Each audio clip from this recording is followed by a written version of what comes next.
Hola a todos, yo soy Ramón Lozano, bienvenidos a un nuevo episodio de este podcast donde vamos a hablar de los eventos más relevantes que movieron a los mercados financieros en Estados Unidos en la semana laboral que terminó el viernes 12 de abril de 2024. En la idea de la semana vamos a hablar de Cava y en la sección educativa vamos a hablar sobre el consejo de Disney y la batalla contra Nelson Peltz.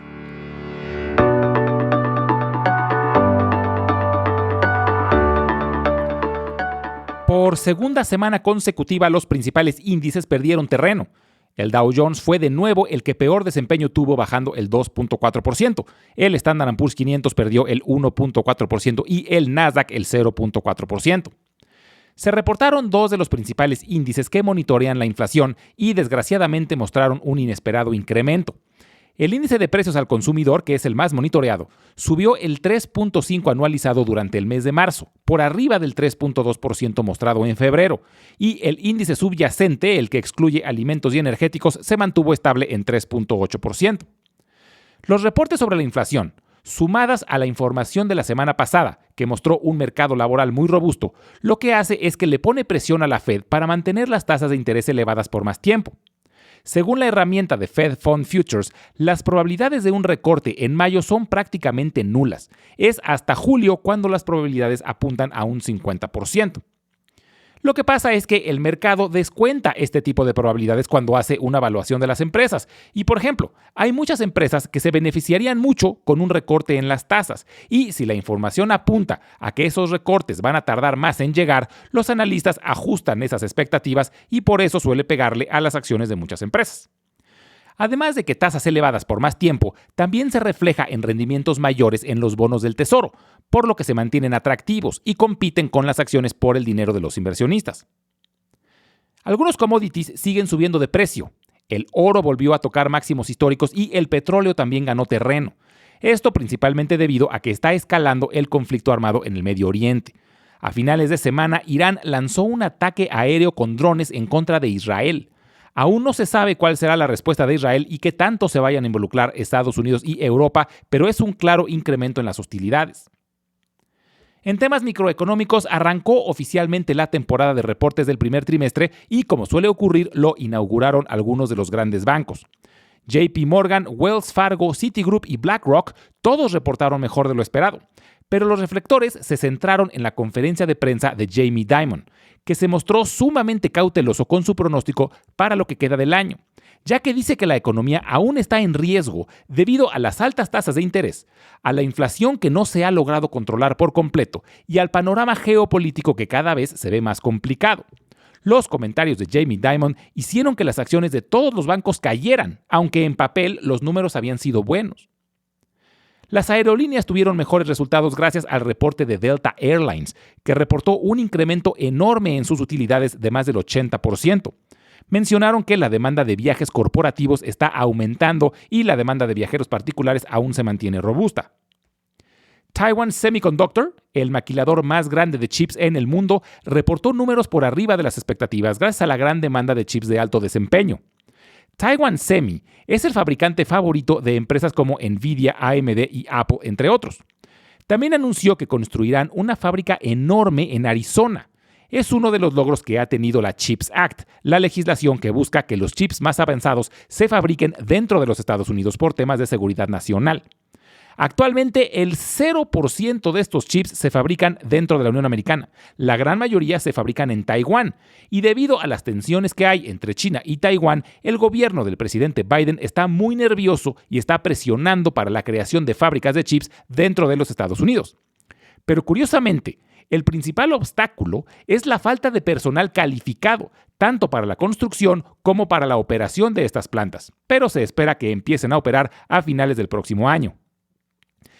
Los datos económicos de la próxima semana incluirán un reporte sobre las ventas minoristas y una serie de informes sobre el mercado de la vivienda. Las ventas minoristas de marzo, que se publicarán el lunes, han sido lentas últimamente, pero los economistas esperan un aumento moderado del 0.35% en general y del 0.5% excluyendo a los automóviles. Y finalmente se empieza a acelerar el ritmo de reportes trimestrales. Esta semana las instituciones financieras seguirán dominando los reflectores, reportan Goldman Sachs, Charles Schwab, Bank of America, American Express, Morgan Stanley y Bank of New York Mellon. Y también vale la pena monitorear los reportes de Johnson & Johnson, United Health, Abbott Labs, Netflix, Procter & Gamble, Schlumberger, American Airlines y United Airlines. En la idea de la semana, vamos a hablar de Cava. Su símbolo es CAVA. Cava, también conocida como Cava Grill, es una cadena de restaurantes de comida rápida con estilo mediterráneo. Es el mayor operador dentro de la categoría mediterránea en la industria de restaurantes de los Estados Unidos. Cava también produce una línea de salsas, dips y aderezos que se venden en supermercados de toda la Unión Americana. La empresa se fundó en 2006 en el estado de Maryland, muy cerca de Washington, D.C., por 3 americanos con ascendencia griega: Ted Xenoristos, Ike Grigoropoulos y Dimitri Moshovitis. Según la historia, los 3 fundadores se conocen desde que tenían 6 años. Solían convivir durante su clase de escuela dominical en su iglesia griega y posteriormente cada uno se iba a casa de sus padres a disfrutar de un gran almuerzo familiar, típicamente lleno de cordero asado, papas al limón y muchas aceitunas. Y más grandes, tuvieron la idea de crear un restaurante que rindiera homenaje a las tradiciones mediterráneas con las que crecieron, y así fue como fundaron Cava, para poder brindar la experiencia de la comida mediterránea e incluir la hospitalidad y calidez que ellos sintieron al crecer dentro de esta cultura. Cava salió a bolsa apenas el año pasado con un muy exitoso IPO, y desde entonces muchos analistas la han estado comparando con Chipotle Mexican Grill. Recordemos que Chipotle es una cadena de comida rápida con estilo mexicano que ha sido exitosísima. Cava está muy lejos de Chipotle. De hecho, Chipotle es casi 10 veces más grande, tanto en ventas como en número de restaurantes. Pero Cava tiene un modelo que se está pudiendo replicar de forma muy exitosa en distintos estados dentro de los Estados Unidos.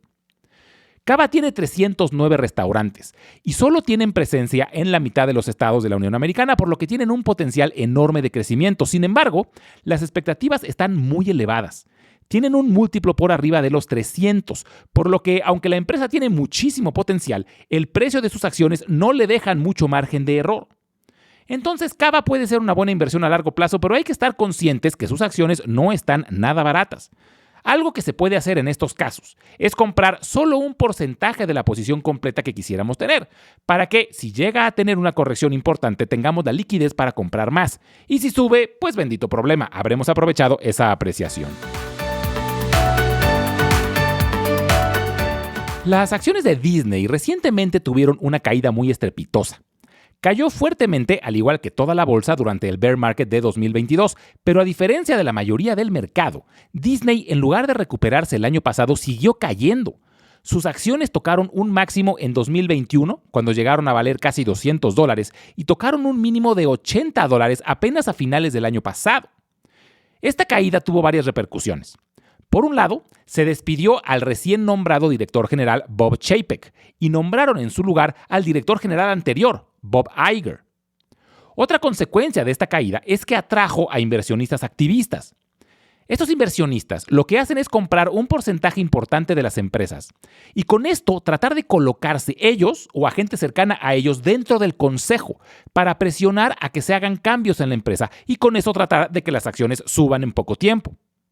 En este caso en particular, Nelson Peltz, que es un famoso inversionista activista, compró 3,5 millones de acciones de Disney, que, aunque representa una inversión de más de $360 millones, en realidad en porcentaje es poco. No llega ni al 1% de todas las acciones de Disney. Pero armó un grupo junto con otros inversionistas y juntos tienen cerca del 2% de las acciones. Con esto, Nelson Peltz se postuló, junto con otro de sus asociados, a ser miembro del consejo de Disney. El consejo de Disney tiene 12 consejeros, y Nelson Peltz quería tener 2 lugares dentro de ese consejo. Pero para ello, necesitaba que la mayoría de los accionistas votaran a favor de su postulación. Entonces empezó una campaña mediática con su propuesta y visitó a los grandes fondos de inversión que son los accionistas mayoritarios. Por ejemplo, visitó a Vanguard Group, que tiene el 8%, y a BlackRock, que tiene el 7%. Nelson Peltz argumentaba que el consejo actual no está haciendo bien su trabajo y que hicieron un trabajo desastroso en la sucesión, cuando nombraron como director general a Chapek y unos meses después lo destituyeron para nombrar de nuevo al director anterior. Por otro lado, Bob Iger, actual director general de Disney y que ha trabajado en la empresa por más de 40 años, 15 de los cuales como director general, estaba en contra de que Nelson Peltz entrara al consejo.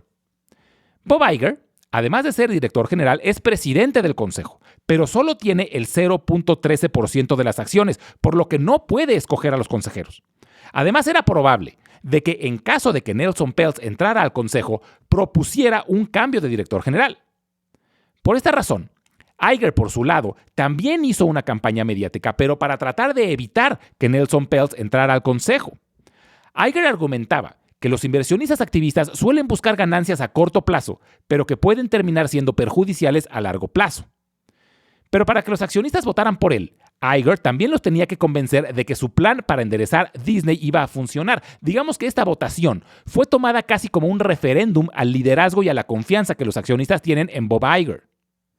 Finalmente, la votación rechazó la propuesta de Nelson Peltz, pero este proceso fue muy benéfico para Disney.